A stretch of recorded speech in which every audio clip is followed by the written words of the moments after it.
Hello, en este vídeo vamos a hacer un resumen así rapidito del libro Divinos Rivales. Su segunda parte, Promesas Crueles, sale a la venta el día 12 de marzo. Así que he pensado que iría bien para refrescar un poco la memoria e ir bien preparados para devorar esta secuela. Estos dos libros forman parte de una biología llamada Letters of Enchantments. Carta de encantamientos, cartas encantadas, I don't know.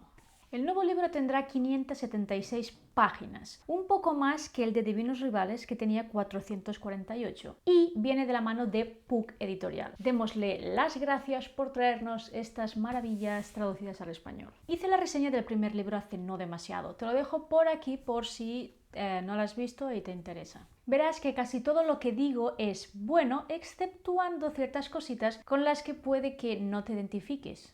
O sí. Si te interesa un resumen más completo capítulo a capítulo, déjamelo en los comentarios y lo tendrás. En el resumen de hoy incluiré los conceptos básicos que necesitas saber y o recordar para el siguiente libro. Divinos Rivales cuenta la historia de Iris Winnow y Roman Kidd, dos escritores que trabajan en el mismo periódico y que compiten por la misma plaza. El libro empieza con una escena donde Forrest, que es el hermano mayor de Iris, está a punto de coger un tren para ir a la guerra. Se ha desatado una guerra entre dioses, Emba, la diosa del este, y Dacre, el dios del oeste. Forrest escuchó la llamada de Emba, cuya forma de reclutar a los soldados es cantando. Los que oyen la melodía también sienten la llamada del deber. Iris no quiere que se vaya, pero él está decidido a alistarse y a luchar por su diosa. Forrest le hace prometer a Iris que no dejará la escuela, pero en el siguiente capítulo vemos que Iris no ha mantenido esa promesa y que dejó la escuela para poder entrar a trabajar en un periódico. La Gaceta Juramentada, uno de los periódicos más importantes de juramento, que es la ciudad en la que viven Iris y su madre. Dejar la escuela fue necesario, puesto que tras la partida de su hermano, su madre entró en una depresión y ya no trabajaba. Lo único que hacía era beber y beber. Iris entonces tuvo que ejercer un papel que no le correspondía aún y decidió ponerse a trabajar para pagar las facturas y poder cuidar de su madre. Iris y Román tienen sus tira y afloja en el trabajo, pero a pesar de eso, cada uno admira el trabajo del otro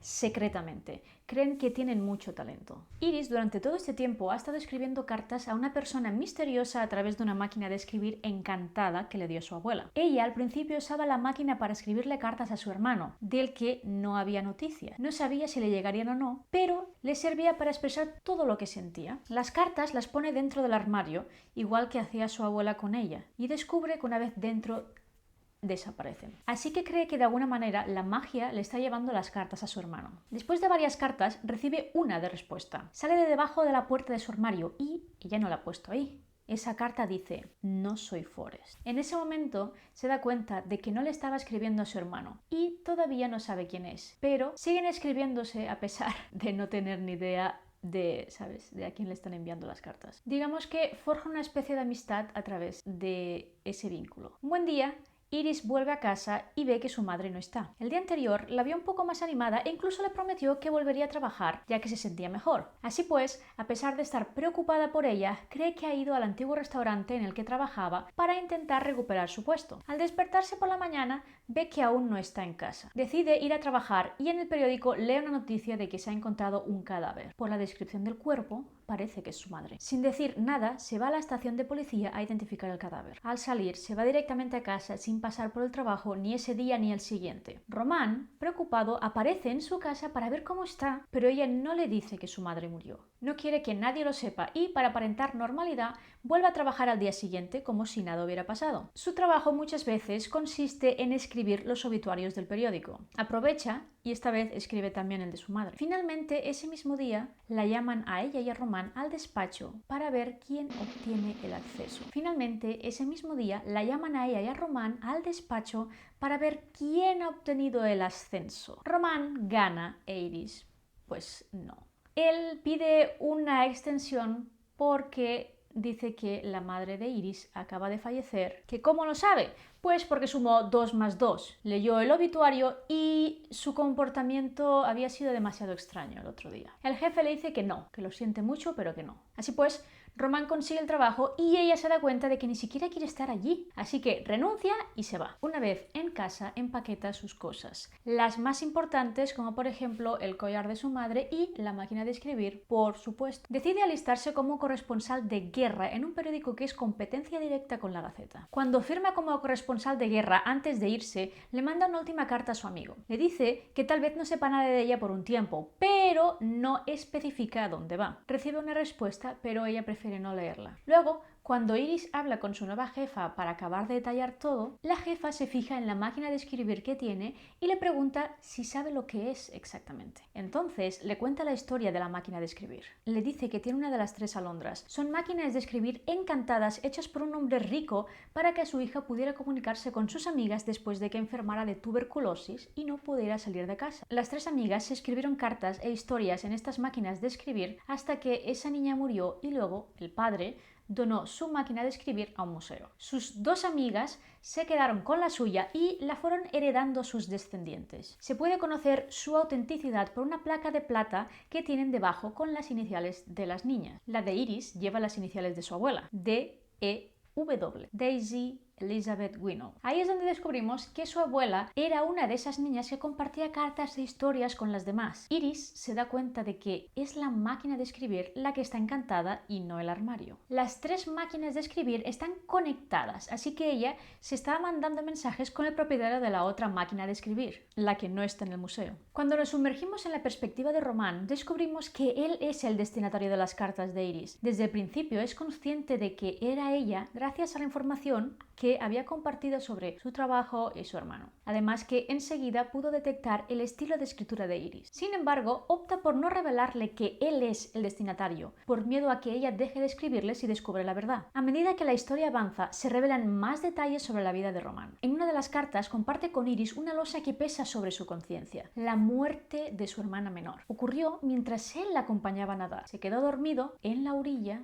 y ella se ahogó. Desde entonces, los remordimientos y la culpa lo carcomen. Se siente tan mal que muchas veces llega a la conclusión que todo lo malo que le pasa se lo merece debido a eso. Y, como además siente que les falló a sus padres, con ellos se comporta como el hijo ejemplar, haciendo todo lo que su padre dice sin rechistar en ningún momento. ¿Por qué? Siente que es una forma de expiar su culpa. Durante su narración descubrimos que el padre de Román ha orquestado un matrimonio para él. Román no quiere, pero una parte de él, la obediente y sumisa, le sigue el juego porque siente que se lo debe a su familia. Y este matrimonio es un simple contrato de negocios más.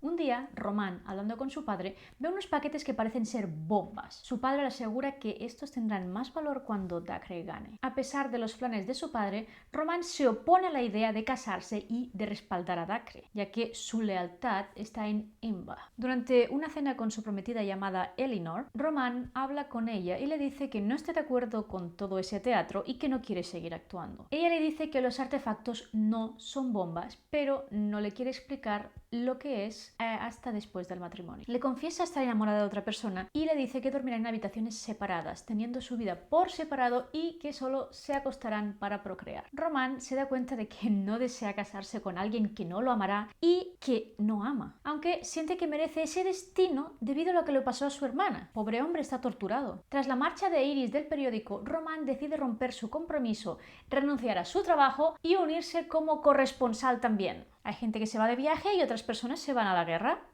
Volvamos a Iris. Iris llega a un pueblo, Risco Avalon, que está cerca de la zona de guerra, pero que todavía es seguro. Hay ciertas normas que tienen que cumplirse cuando oyen las diferentes alarmas, pero eso es todo. En el tren de camino conoció a Ati, otra corresponsal de guerra que trabaja en el mismo periódico que ella. Ambas acaban en el hostal de Marisol, que es el contacto que la jefa del periódico tiene en el frente. Marisol, sinceramente, es un sol de mujer. Y descubrimos que está casada con Keegan, quien ahora mismo está en la guerra también. Mientras, las labores de Ati e Iris consisten en ayudar en la enfermería. Iris comienza a escribir cartas para los soldados heridos. Se las manda a su amigo por correspondencia mágica, pidiéndole que las envíe por correo a sus destinatarios. Así es como Román se entera de que Iris está en la guerra y decide seguirla y unirse a ella en el frente para informar sobre la guerra. En una ocasión, Iris tiene la oportunidad de ir a la guerra, a las trincheras con los soldados para informar de primera mano. Román decide seguirla a pesar de las reticencias de ella. Durante un bombardeo en las trincheras, Román salva a Iris y resulta herido. Ella lo saca a rastras del campo de batalla y lo manda a la enfermería mientras se queda ayudando a los otros soldados heridos. Mientras Román estaba herido en el campo de batalla pensando que se moriría,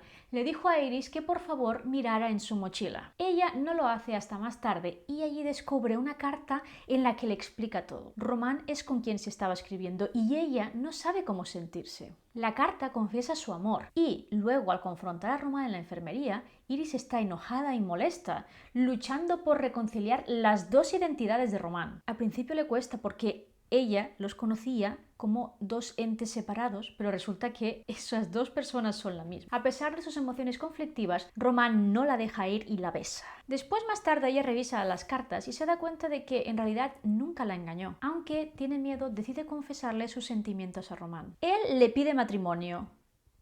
Tras la experiencia vivida, se dan cuenta de que la vida es corta y de que te la pueden arrebatar en cualquier momento, de modo que deciden casarse ese mismo día. Sin embargo, la sirena de evacuación suena, indicando que Dacre se acerca para tomar la ciudad al día siguiente. Keegan regresa a casa y se une a la preparación con los demás. Inicialmente, Iris y Román planean evacuar, pero Keegan revela la cercanía del hermano de Iris, lo cual la motiva a quedarse para buscarlo. En una ceremonia rápida se casan y comparten la primera noche juntos. Al despertar se dan cuenta de que algo está mal. La ciudad está inusualmente silenciosa y fría. De repente comienzan a caer bombas destruyendo la ciudad, seguidas de botes de gas que expulsan sustancias tóxicas. Sin poder respirar, lo único que pueden hacer es huir. Iris se separa de Román en medio del gas y lo busca. Una figura con máscara se acerca a ella. Inicialmente creyendo que es Román, pues quien más se acercaría, la sigue. Pero se da cuenta de que va por el camino equivocado y de que no cojea como debería tras el accidente. Al final, descubre que la figura con máscara es su hermano Forrest, quien no le deja tirar hacia atrás a buscar a Román. El pobre la estaba siguiendo como podía. Él le dice que ya es tarde para él. Y lo último que ve Iris es a su marido desplomándose antes de desmayarse. Al despertar más tarde en el bosque con Forrest, ella regresa para buscar a Román, pero no lo encuentra. La única evidencia de él es una mancha sangrienta en la hierba con un círculo oscuro alrededor.